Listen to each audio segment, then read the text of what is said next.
Did you ever want to have a fully immersive experience where you existed in the world of The Wizard of Oz? Well, I have good news for you, because there have been many attempts over the years to transform the land of Oz into a world you can touch and feel, one of which is called the Land of Oz. The Land of Oz is a theme park in North Carolina that painstakingly recreated the world of Oz, turning it into an exhibit you can walk down, touch, feel.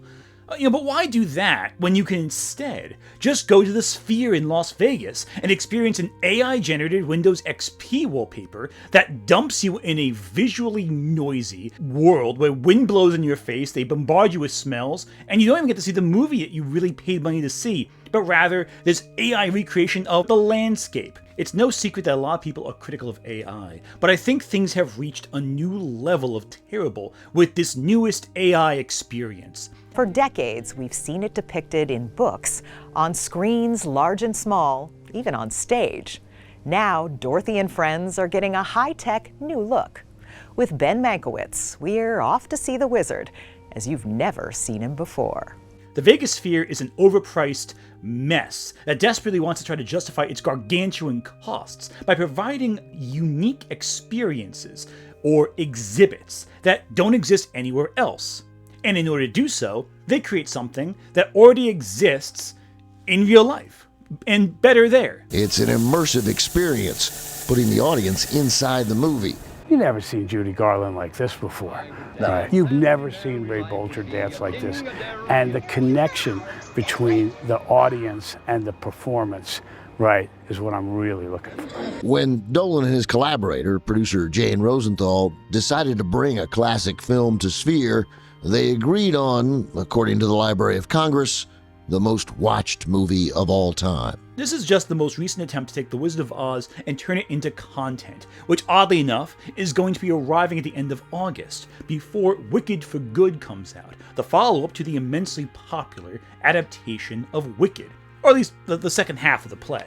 It makes for a very interesting cross-promotional project, considering the use of AI to upscale or expand films. Turning that into this requires state-of-the-art technology, including artificial intelligence. We built a custom-built an AI model that understood how Judy Garland looks and then was able to generate the super resolution images of that.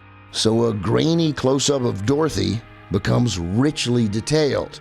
And then, through a process called outpainting, though it seems like magic, we see the rest of the Scarecrow, the Yellow Brick Road, and the mountains of Oz. Now, some people have argued that it's just a new way to see this classic film by expanding open fields into generic landscapes that don't actually look like the rest of the set. I mean, who else wanted to see the rest of the cornfield that the Scarecrow's hiding in, or the expanse of green around the Yellow Brick Road? You know, the things the filmmaker kept off camera because they knew it was boring to look at. How are you going to put it on a screen this wide? And like, how are you going to do that when you have a small, traditional frame? Right, it was in a box. It was in a box. Right. Let's ignore the fact that by expanding the frame, you actually draw your eye away from Dorothy's face, which is previously isolated in a small contained area, so your eye is naturally drawn to a specific thing the director wants you to see. What they added just looks ugly. All of it clashes. She doesn't look organically woven into this shot. The Scarecrow doesn't look right in this scene. It all looks downright terrible, and people online have been justifiably pointing out how ugly it looks. Hell, look at the shadows in these shots. They don't even line up correctly. The shadows are coming from different sources of light compared to what you're seeing on Dorothy's face. None of it matches.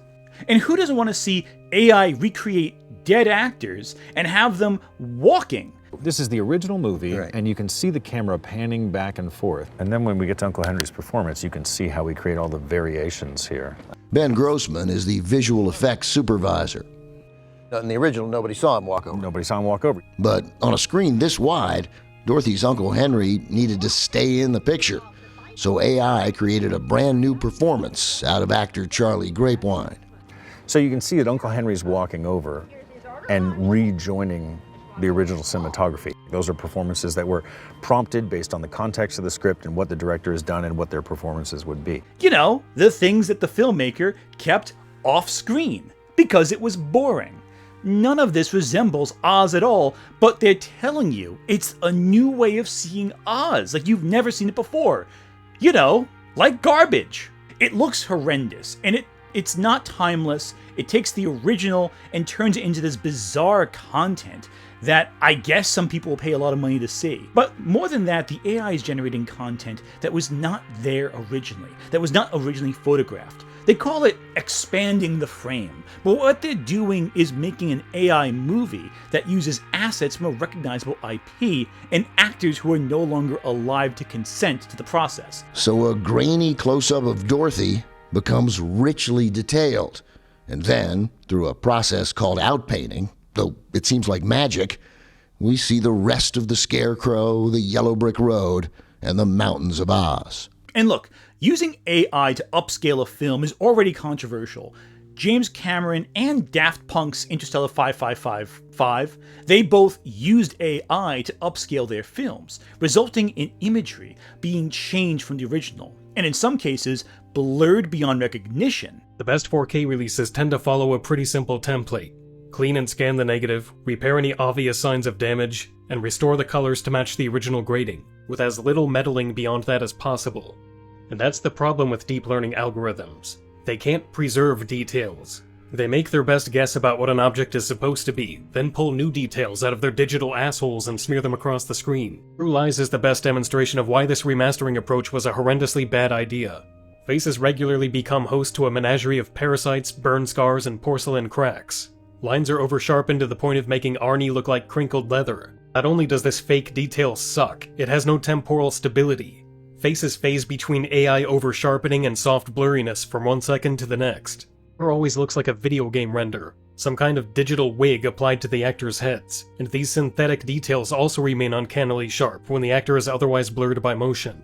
The AI tries its best with distant faces, but always renders them as if in the midst of possession by a squishy demon. Any unusual lighting conditions or obstructions confuse the results. An eyeball briefly melts like a Salvador Dali clock, or warps along with the edges of smoke lines. And of course, you get a few fucked up hands. This is completely avoidable, of course. The typical restoration process would not result in this weird blurring effect you see in AI restorations, and yet it's been done. To embrace new technology maybe, or perhaps out of convenience, but it was done and the results do not look all that great. It would have been better off just using the techniques we know work for restoration. But that's restoration. It's not adding beyond the parameters of the frame of a shot. It's just taking what's already there and using AI to upscale it. There is a method to the madness, at least in that. There is no method to the madness in expanding and creating new content and making an experience that's meant to enhance the original film. Add to this the recreation of dead actors who were not photographed off screen, but now are created using AI so they can walk on screen like it's a stage play or something. See, what happens is people don't realize that directors, it is a very secret technique, I'm not sure if you've ever heard this before, directors like to shoot specific shots to draw your attention to particulars in that shot. You see, if you project a singular image on a big screen, it's still the same shot. But if you take the same shot and it's now a small fragment of the screen, but now we've taken a computer and added around it, not really the same thing anymore. And the imagery added doesn't match the rest of the film. The clip of the tornado, for example, shown in promotional material, looks like something out of Twister, which was made 45 years later, as opposed to the original classic film, which has a very simple analog technique for the Twister in that film. Now you might look at this effect and go, well, that looks a lot like a computer-generated tornado, like in a movie like Twister, like in Man of Steel or anything like that. And if you're thinking that, I want you to put that aside in your brain for a second. We'll come back to that later. Now some have argued it's just an exhibit for the Sphere, and we shouldn't really take it all that seriously. It's meant to be a fun thing to see in Vegas, except I don't think this is fun, and I don't think this is amazing. I think it's a lazy sign of the times. The film industry, like the human centipede, is devouring its own fecal matter, swallowing and regurgitating itself so that we do not move past the popular culture of yesteryear, making it today and making it tomorrow. This isn't just about endless sequels or remakes or what have you. It's about turning true art into a product, and then selling you that product that you already have again and again right back to you. Only with each iteration, it degrades, it becomes lesser than it was before. And this is not the first time it's happened. You know, when you shoot a black and white film, you just don't throw colors up there. You have to photograph each color in black and white to make sure it shows up a certain way. You design it. And those things say something to an audience. And you'll be altering and distorting what the film has to say. Film colorization is a controversial technique when it was first developed. Well, film colorization has always existed to an extent. George Méliès used colorization in his various early films, including A Trip to the Moon in 1902. However, this process was extremely time-consuming. Back in the day, there were assembly lines of people, and you had hundreds of people along this line, each one assigned a single color, and it would take each frame of the movie, one by one, and color it in. Now, back when films were only 20 minutes long, that wasn't a big deal, but as they get longer, it gets harder. The first film that was fully in color was 1912's The Miracle, but most films only use color in key points, like in the opera scene in The Phantom of the Opera.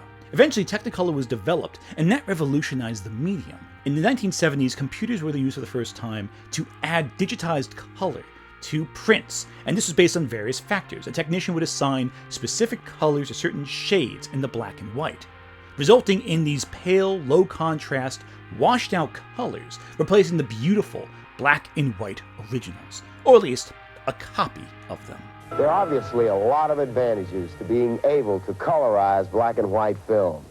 More primetime exposure for classic films, more viewers than ever before, and of course, more revenue on every side. The technique was immediately controversial. Some claimed it was the ideal way to introduce a brand new film to an audience who maybe didn't grow up with it, maybe were unaccustomed to black and white, or maybe were even a little opposed to it. You know, kids. In that case, boomers. Others saw it as an abomination. For example, Roger Ebert, Jimmy Stewart, George Lucas. Actually, George Lucas is funny because, special editions of Star Wars supplanted the originals. And Woody Allen? If audiences who have grown up on mindless television were so desensitized that a movie like It Happened One Night, which has been delighting people in black and white for generations, now had to be viewed in color to be appreciated, then the task would be to cultivate the audience back to some level of maturity rather than to doctor the film artificially to keep up with lowered tastes. That creep can roll, man. Yeah, but he's a pervert, dude. Yeah. Going back to Jimmy Stewart, though, Jimmy Stewart showed up on Johnny Carson to protest the colorization of It's a Wonderful Life, the classic Christmas film that he starred in. This was something that Frank Capra, the director of It's a Wonderful Life, consented to having been done to the original film, because apparently Cary Grant loved colorization, and Capra kind of wanted to appease Grant. Regardless, It's a Wonderful Life is colorized. It exists, and you can choose to watch it that way if you want. But most people don't. There is a sort of novelty to that style of colorization, I think. A nostalgic, dreamlike quality. There is some artistry to it, some technique. A human being had to assign color where there was none, even though they could never figure out how to properly colorize black people in these films. Color film works like this. There are layers of chemicals stacked on each other that are sensitive to different colors of lights, and there are a series of different types of chemical solutions that are used to develop them once exposed to that light. A combination of all of these chemicals creates a film's color balance, and for many decades, chemicals that would bring out various reddish, yellow, and brown tones were largely left out. This is one of many reasons why colorized films never look real. There's the artificial washed out color tone. That's due to the lack of dark pigmentation in the film. But again, it is controversial. Some people believe it would replace the original film, but very few colorized films have replaced the original. Very few of them are more memorable than the original beautiful black and white film grain. Of course, colorization is one of the least invasive ways Hollywood has historically changed their own films. I mentioned George Lucas before. The Star Wars special editions have completely supplanted the originals, to the point where Lucas and Lucasfilm have not released the original film prints in quite some time. But then again, there are other attempts too, like how the 1931 Dracula film had a new film score composed to it, where previously there was only austere, haunting silence. There is debate on which version is better of Dracula, with music or without music. But they are worse examples yet. I think the worst of them is the Night of the Living Dead 30th Anniversary Edition. We're told that not all sinners go to hell, Reverend Hicks. The ones that repent are forgiven. What the Some fuck sin should is be this beyond piece of repentance. shit? You see, Night of the Living Dead is one of the most iconic horror films ever made. You've absolutely seen it, if not heard of it. It was also due to some strange errors on George Romero's part in the public domain upon release, which meant Romero personally saw very little profit from the film.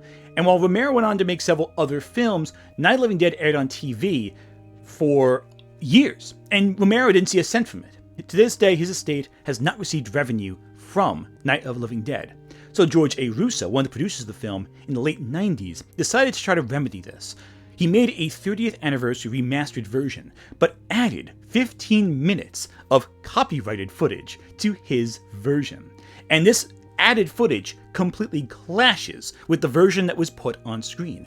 O Lord of mercy and justice, we trust that there is a time for punishment. It does not match in terms of style, it does not match in terms of plot. It feels jarring and genuinely unpleasant to watch. It's actually kind of frustrating to watch this movie because the additional stuff detracts from the original movie's merits and quality. It's like watching the original only to have commercial breaks interrupting, except you slowly realize these are not commercials for some product, but rather additional material made with no artistic merit. And of course, the new footage Russo filmed would be used to other projects, like Night of the Living Dead 3D, whose only saving grace is Sid Haig, fresh off reviving his career with Rob Zombie. John Russo, who I keep almost saying Joe Russo like this is the Avengers here, basically remade Night of the Living Dead multiple times since then, cashing in on this work of art. Yet every time, his adaptations and reimaginings fail to live up to the original's legacy. This is unlike, say, George Romero, who just made sequels to Night of the Living Dead. Dawn of the Dead and Day of the Dead, and even Land of the Dead, are fondly remembered to this day, with many fans citing them as some of the greatest zombie films ever made. Original creations inspired by the original. That gets attention. The cheap cash-ins do not. I think that speaks widely as to why something like Wicked works, why something like The Wiz works, but something like the Wizard of Oz Sphere experience feels cheap and almost insulting to the original's masterful legacy. When I see the Wizard of Oz Sphere, I can't help but think of Night of the Living Dead's 30th Anniversary Edition, an embarrassment of cinematic proportions, especially because the Sphere, in my opinion, reflects two of the biggest trends for Hollywood: the overuse of AI and the reliance on established IP. First off, the AI. A tech company stole our voices, made clones of them as AI clones, and sold them possibly hundreds of thousands of times. AI has been a topic of controversy since, well, ever. But in the entertainment industry, it's been hugely controversial due to how it can rob creatives of their jobs. This is Paul and Linnea, voiceover actors based in New York City. Last summer, they were in the car listening to a podcast about the Hollywood writer's strike and how it might affect VO artists like them when something strange happened. This specific episode, the host was going to interview an AI entity about the potential harm that AI will have on the entertainment industry. And he is interviewing my voice. Why have a set designed? Why have CGI designed? Why have actors and writers if an AI can build it? Well, mainly because it's soulless. But we have seen what happens when AI completely creates cinema. I'll get towels. Ouch! I'm being canceled on a plane.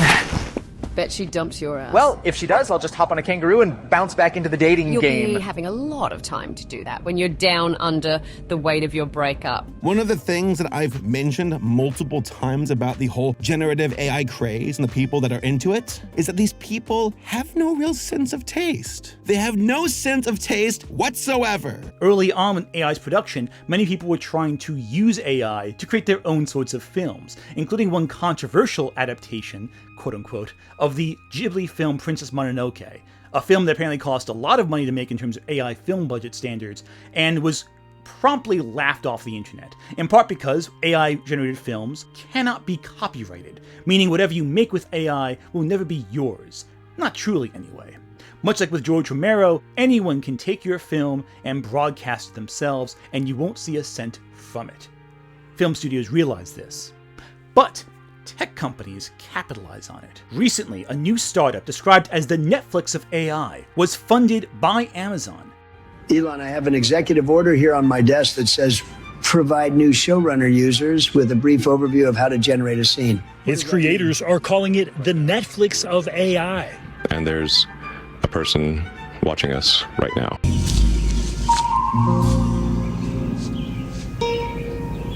What the fuck is this piece of shit? It promises to allow you to create any material from any IP you can imagine. Now, having seen what they can do with its productions, I am unimpressed. It looks superficially fine, but it lacks anything meaningful. It's soulless, unengaging, boring, flat, still.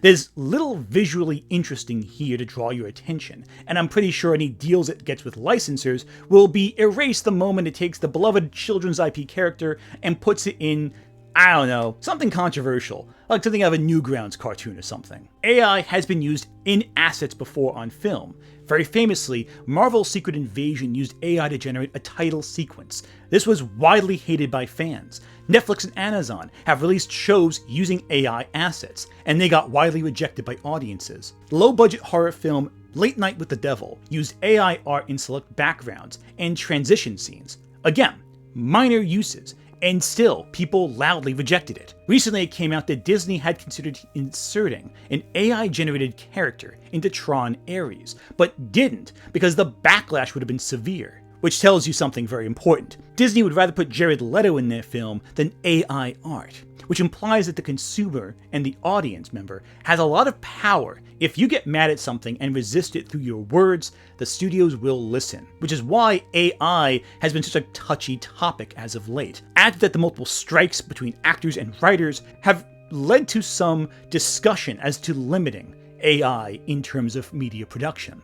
AI is very controversial, and that's before getting into how it's often used. Obviously, this exhibit at the Sphere uses AI in order not just to expand the sets and expand the shots, but also restore dead actors who cannot consent to their likeness being stolen. Another massively unpopular move. Lorna Luft, Judy Garland's daughter, says her mom would approve. And I think that she would really think how wonderful that this is happening. And I'm sure that she would love the audience reaction. It doesn't matter how much Judy Garland's daughter says her mother would approve of this. She cannot consent to it. And as we've seen multiple times throughout history, any times to restore dead actors is met with controversy. Even before AI became a factor, Sky Captain and the World of Tomorrow met with controversy for its restoration of a famously dead actor. Sky Captain and the World of Tomorrow is a diesel punk film that I think was a little ahead of its time in terms of the limitation of computer-generated effects. It, along with the adaptations of Cashern and Sin City, were among the first films to almost entirely be shot on a green screen to create an elevated, fantastic aesthetic that drew attention to the fact that the film was artificial, rather than try to convince you that you were looking at a real set like modern blockbusters do. This technique was later used in 300 and Speed Racer to a more effective degree, I think. Now, Sky Captain incorporated a ton of special effects that were at the time groundbreaking, and, was an original sci-fi concept at the start of the dominion of franchise-centric filmmaking. No studio wanted to finance this film, so the fact it exists at all is something worthy of immense respect. But the most controversial addition to the film is the incorporation of Laurence Olivier, the famous Shakespearean actor who had died 15 years prior to Sky Captain's theatrical release. Now, how was this done? Through computer-generated effects? Through CG? Well, not quite. They repurposed archival footage of Olivier and inserted it into the film. And this was controversial at the time because it was a new acting credit for a long-dead actor, even though they used Olivier's actual performances from the past, thanks to BBC archival footage. It's almost quaint, actually, you know? By the time Superman Returns did this also with Marlon Brando years later, people had begun to almost respect the ingenuity, repurposing the deceased actor in new and interesting ways. You know, it's kind of like the inverse of what Forrest Gump did. But rather than inserting an actor into archival footage, they instead inserted archival footage into the new media. And I really like this. But what I don't like is what they did with Rogue One. Peter Cushing's Grand Moff Tarkin is brought back in Rogue One as a grotesque CG monstrosity. This uncanny visual soaked up so much of the budget to get perfectly right, to get the features right, to get the proportions of the eyes and nose correct. And it was expensive and ugly and gaudy, especially when they could have just cast a lookalike like they did in Revenge of the Sith, with Tarkin in that one brief shot he showed up in. And yet, at the very least, this CG model required human artistry to pull off. Every animator deserves the credit in the credits for constructing this. It is still an accomplishment to make this very human person. But dear God, it looks so wrong. But it must have been so difficult to create this. How low the bar is for the amount of effort we have in dragging deceased actors back from the dead to get started working again. Star Wars Rogue One also fell into a similar problem, as did later on still Alien Romulus. But Alien Romulus used AI tools to assist with the recreation of Ian Holm in the film. And while it is argued that Ian Holm's estate consented to the practice, it still was a disturbing use of technology in order to bring someone back from the dead. Now granted, the AI tools were primarily to restore Ian Holm's voice, but a sound-alike could have done just fine, as was the case with Halloween Kills' impressive recreation of Dr. Loomis, using a lookalike and a voiceover of someone who sounded like Donald Pleasance. This was a great way to bring a dead actor back to life using human ingenuity and human talent. And Halloween Kills' recreation of Dr. Loomis was more widely celebrated by fans than the Ian Holm recreation in Alien Romulus. That of course said, Alien Romulus is the better film overall, and does have a lot of human ingenuity throughout. All of the monster effects are either CG done in computers by people and by artists, or practically created and handcrafted, again, by human artists. The AI tools were used as an assistant to creating the voice. It's not good, but it's important to note the limited use in which it was used in the film's production. This is unlike in the Vegas Sphere, where almost everything was AI generated. There is a distinction here that's important to note. Criticize all of it, but one is way more of an abuse of the AI technology than the other. Or at least, that's how it's being marketed across the press. AI created a brand new performance out of actor Charlie Grapewine. And there's no reason anyone would ever lie about that, right? You really think someone would do that? Just go on the internet and tell lies? Even arguably ethical uses of AI meet with controversy, as was the case with James Earl Jones. James Earl Jones granted permission to those who wanted to use his voice with AI to train models based on his voice, so that future generations would be able to hear him voice characters like Darth Vader and Mufasa forever. Ninja, your fascination with fleeting trends is curious. Does it provide a tactical advantage I am unaware of? This met with controversy though, because even though he consented to it, even though it was his dying wish, it still felt unethical. It still felt wrong for this voice to come out of these characters, especially when the AI bot voicing Darth Vader was led to say some less than favorable things. Edging and gooning. He said a lot of things that James Earl Jones would probably not want to be associated with. Are you familiar with Mr. Ben Dover? Ben Dover. I am familiar with many who ultimately bend. Even when used ethically, as can be, audiences reject AI loudly, especially with AI slop becoming overwhelmingly prominent and supplanting actual material. Case in point, AI trailers, AI news stories. All AI allows creatives to do is recycle old imagery and old creative work, and that's it. It's just muddied echoes of whatever came before. It regurgitates, it does not create. Which leads to the second issue, the overuse of established IP, especially The Wizard of Oz, in Hollywood.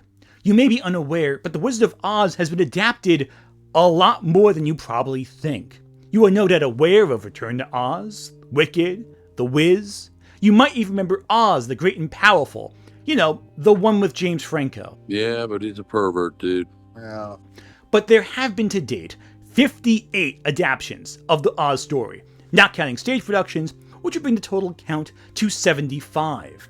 And that's not counting Once Upon a Time, or my personal favorite adaptation of The Wizard of Oz, Zardoz. The gun is good. The gun is good. The penis is evil. Hell, that classic 1939 film, that was actually the 12th adaptation of the story, though 3 of these earlier adaptations have been lost to time, and parts of some other ones have also been lost. In 1914, Frank L. Baum himself began adapting the works with his production company, the Oz Manufacturing Company. On the nose there a little bit, Baum. 3 films were produced that year in 1914, and parts are now lost to time as well. Following the 1939 film, there were multiple attempts to continue the story of Oz, with animated follow-ups, complete reimaginings, and of course, the musicals. I think The Wiz was the first one to successfully stand out on its own as a follow-up, mainly by doing the very thing that nerds online seem to hate with a passion, changing everything. Just about everything about the story, including the characters' races, were changed. Most notably, the Scarecrow is played by Michael Jackson, which means he has a great singing voice now. Compare this to 1972's Journey to Oz, an animated film so stuck in the reverence of the original, they cast Liza Minnelli to voice the character her mother Judy Garland immortalized. There were multiple anime adaptations, including one that tapped Studio Ghibli composer Joe Hihashi. But the ones that stand out in history are the ones that changed the most, the ones that had the biggest spark of creativity driving them forward, the ones that required creativity, like Wicked. But not ones that took a big leap. No. Many of the various Wizard of Oz follow-ups try to adapt elements of the other Oz books, or the entire novel in some cases, though none other than Wicked address the queer text of the works, but that's another video for another day. But what makes Return to Oz interesting is it took a massive risk, amping up some deeply disturbing imagery. In many ways, it reminds me of Alice McGee's Alice, the video game, where it takes a beloved childhood icon, a beloved world, and makes it into your worst nightmares. Of course, turning a beloved children's icon into a horror story is nothing special. There's been a long niche of cheap horror parodies of public domain stories, and some, such as The Mean One, that are based on stories that are not in the public domain. However, unlike the cheap knockoffs like Winnie the Pooh, Blood and Honey, Return to Oz is still rooted in the core themes of the world of the original. And unlike Pooh, Blood and Honey, Return to Oz is actually scary. And good. Return to Oz, though it might be a cult classic today, flopped originally on release. It was too dark, too disturbing, too unsettling. Do The Wizard of Oz with Tom and Jerry. Do it with the Muppets. Do it as an animated film that we can dump on Amazon so that the algorithm recommends it to those families who just showed their kids the original for the first time. If I told you there was a 2014 animated Wizard of Oz film starring Lea Michele, Dan Aykroyd, Patrick Stewart, Jim Belushi, and Kelsey Grammer that cost $70 million to make, you probably believe it because that's too ridiculous to make up. And it does exist. But why? Why do they keep making these films? Well, public domain. It's the same reason that Dracula, Frankenstein, and Sherlock Holmes keep being brought back. It's why so many Christmas Carol adaptations exist. They don't have to pay any money to any license holders to adapt it. It's simple, direct, and a familiar story. To take it further, the cheap duplication machine is also why there's so many movies that can be described as Groundhog's Day films, why so many low-budget teen horror films are essentially adaptations of classic teen movies with a slasher added in. It's why every romantic comedy is lifting elements from Pride and Prejudice and Much Ado About Nothing. If you've read those works, you know I'm right, don't lie to yourself. People like the familiar. It's a reason why, despite complaining about superhero films, the genre will never go away and people keep talking about superhero films. Only difference is people are fixated on superheroes rather than looking holistically at the larger problem of regurgitation of pop culture from a century ago into today. And again, like with Wicked, at least superhero films reinvent themselves regularly. we're still getting the same Wizard of Oz story again and again and again. And outside superheroes, we're getting less creative regurgitations of what once was. Say what you will about Superman and Fantastic Four, but they didn't just copy what the previous film in their series did and call it a day. They reinvented some things, tried some things new, did something different to draw in an audience that could be engaged in what they were trying to do. You cannot say that about the vast majority of reboots, especially of The Wizard of Oz. It's the reason why Wicked was so successful after all. First as a book, then as a musical, and then as a film. It took the familiar Wizard of Oz imagery, but reinvented it, remixed it, added a new story and a new narrative that integrated the familiar into something creative and different. But the 4D experience of Wizard of Oz, that can be done. But not the Sphere. Because after all, it has been done before. It's called a theme park. People have for decades created spaces where people can set foot in the landscape of media that they love. It's why Disney World's so successful. But the difference between the Sphere exhibit and Disney World is that they make something physical for you to be around. Actual things, a place you can walk, food, refreshments. It's not just one ride, but a whole set of rides. Compare the Wizard of Oz experience to the Avatar ride in Animal Kingdom. Both are 4D experiences with a large screen and it immerses you in the world itself. But the difference is that the Avatar ride was created from the ground up with the intention of being a ride. It didn't take an already existing thing, dump it into an AI, and regurgitate whatever came out. It was created from the ground up using artistry and considering the experience of the individual riding the ride. It's also, most likely, far cheaper than the Sphere ride. An Animal Kingdom ticket, I suspect, is probably more affordable than a trip to the Las Vegas Sphere. It should be noted, of course, that it might be more expensive to watch Wizard of Oz at the Sphere than it is to watch Wicked live. Just put that in perspective for a second. Hell, The Wizard of Oz already has a ride. It already has a perfect 4D experience. It's called the Land of Oz. It creates a place where families can walk in their favorite film. They can walk on the Yellow Brick Road. They can go to the Emerald City. And it was made using human artistry. It was crafted by hand and not taking some other asset and dumping it into a machine for cheap but expensive entertainment. Rather, cheaply made, expensively priced entertainment. Except, I may have misled you a little bit, because it turns out this thing was made by people. I'm a VFX artist and have been working on this for months. I'm pissed at these news articles. We've had a team of very human artists meticulously rebuilding all the pieces of the set. There's barely any AI being used for the backgrounds. Yet reading those articles, it's like a machine did it all. No, real people have been working late nights and weekends to get it done. But I guess it's too much to ask for credit when an AI company can use it as a puff piece to boost their stock price.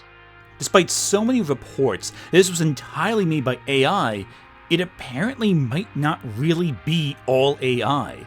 It's unclear how much is AI and how much isn't, but apparently real human artists did in fact work on this project.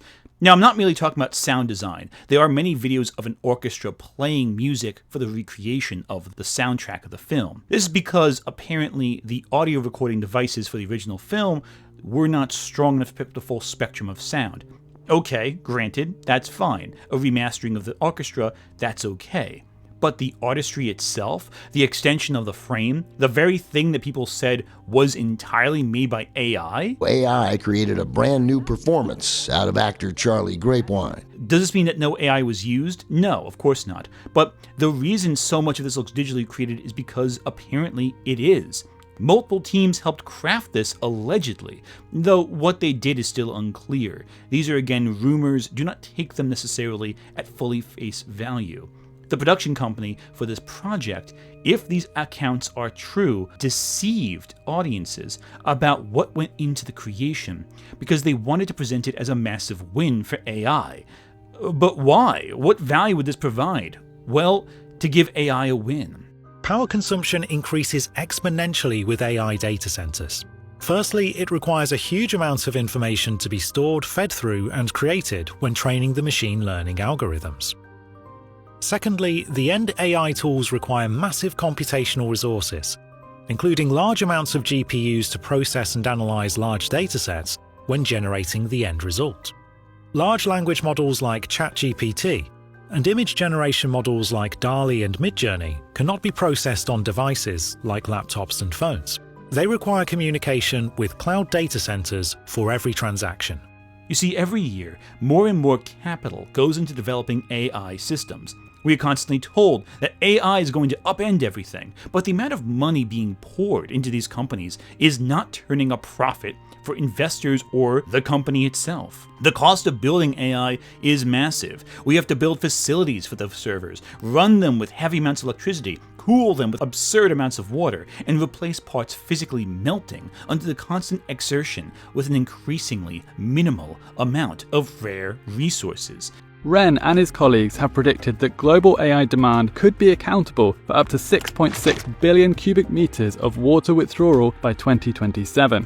Remarkably, that would be roughly equivalent to the total annual water withdrawal of Washington state. Researchers say this is deeply concerning at a time of growing water scarcity. Alongside the urgent environmental risks, tension over the water usage of data centers and human needs has been at the heart of social problems across the globe. We expended water that could have been used for forest fires. Electric bills are off the charts for normal homeowners because electricity is being sent to these servers instead. And none of it is profitable. Investors need a win. That's what the CEOs probably think. It's ironic this win comes in the form of The Wizard of Oz, which is a story about a man who is a bullshit artist. It's a grift, snake oil, funded by CEOs who are so eager to find cheap workforce that they're actively going to take a plunge into an increasingly unpopular system. Remember, Disney did not want the bad press of AI attached to their movie about artificial intelligence. What does that tell you?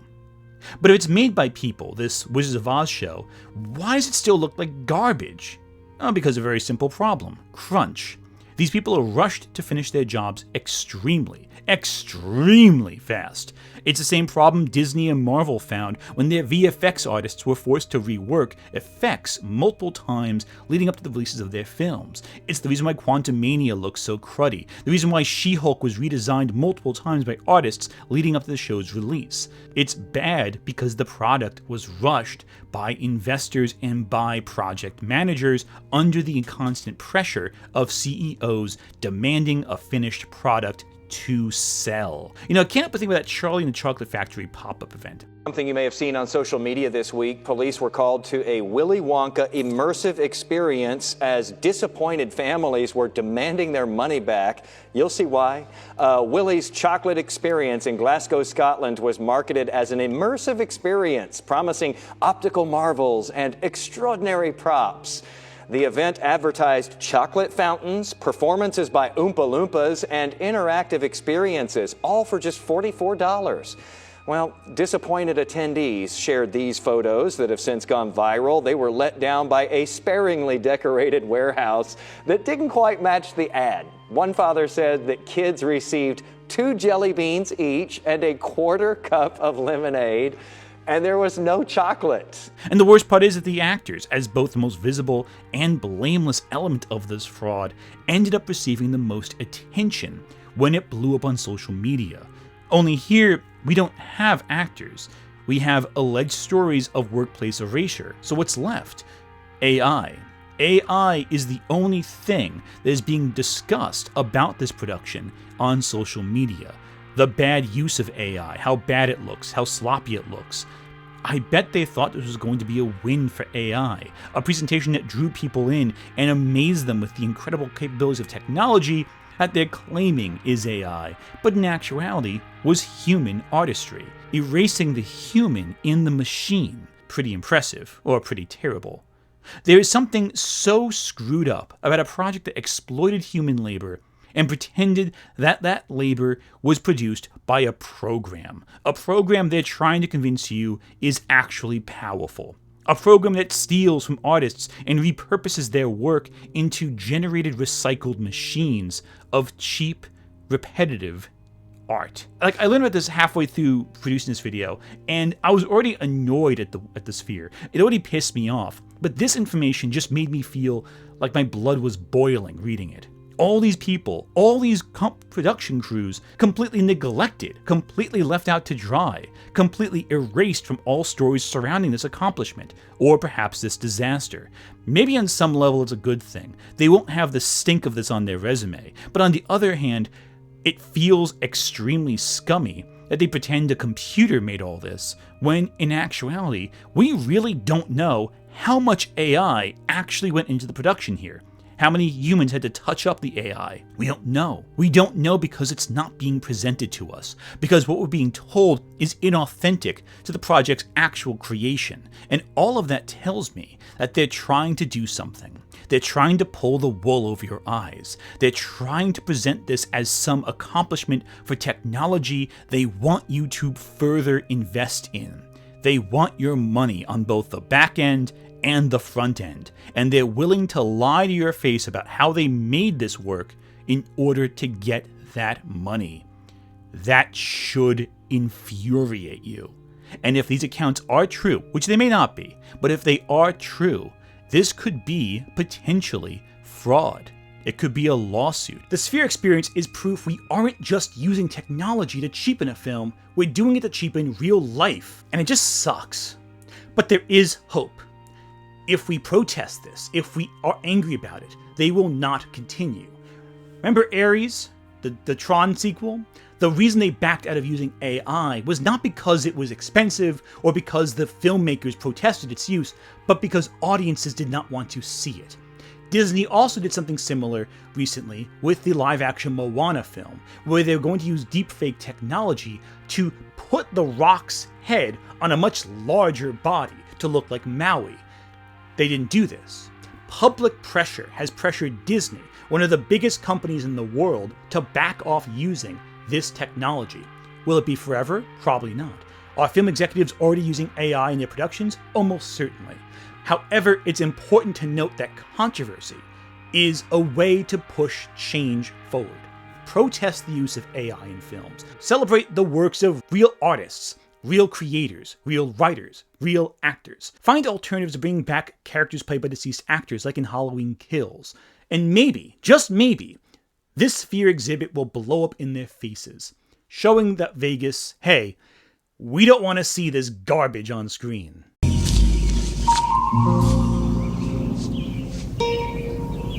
What the fuck is this piece of shit?